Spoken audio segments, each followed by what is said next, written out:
in Ghana is a prepaid system. So everything was like everybody remember, I don't know if the guys were there at the time, Ariba, Snap, the recharge voucher and things. And the only way to recharge your phone at that time is just you have to buy a card.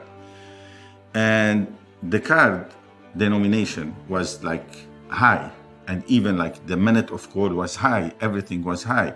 It's a different culture in which sense? Is that like everything is in sachet.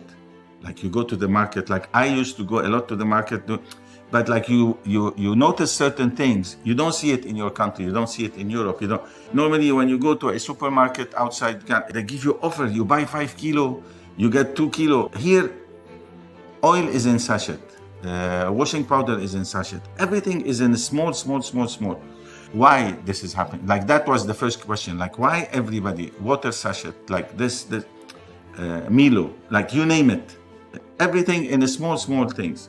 I started thinking is that like, okay, why we should offer 7.5 or 10 CD or 5 as a company? That my thinking first as a company.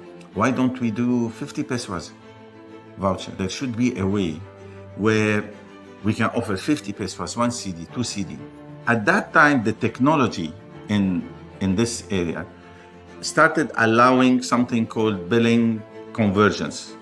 In a sense, this is where in Europe, like, because in Europe, most of the subscribers were postpaid, and now they came with the prepaid, is that like, if you have kids or you have children or you have employees, then you can recharge from your master account to them. So in a way, it click in my, so this is now, there is the technology which will allow you to transfer in a way, unit or amount of money from one place to another. My proposal was like, I want to sell 50 pesos, 1 pesos, and 2 pesos only.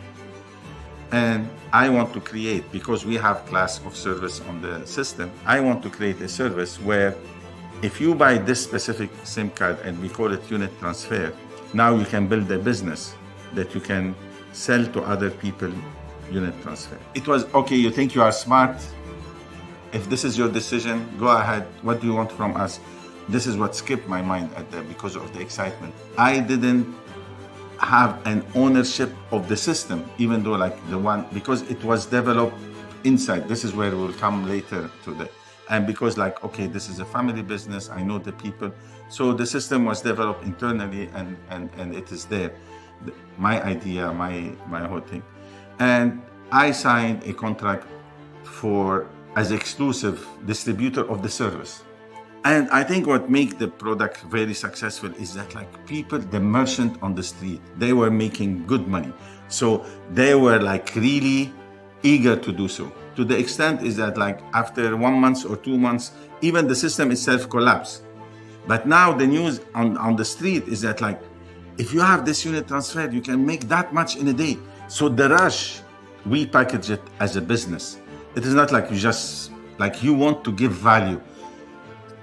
People started treating it as the wave when like, if you want to help somebody in your family and you send money for him to have a taxi, now people started transferring money from abroad to member of the family. Is that like, why don't you put an umbrella and a chair and have a unit transfer? Is it possible that like something that's cheap can give me this? It was in fact unique in terms of a service, and unique in terms of service that even in Europe, like let alone that was the first things that happened in Ghana and maybe even in the whole region, because nobody has done unit transfer at the time. In Europe, they had it as like you can transfer but it wasn't a commercial thing. So now you are in the middle of like, oh, my business is doing well, everything is happening. You forget about the loose in Ghana.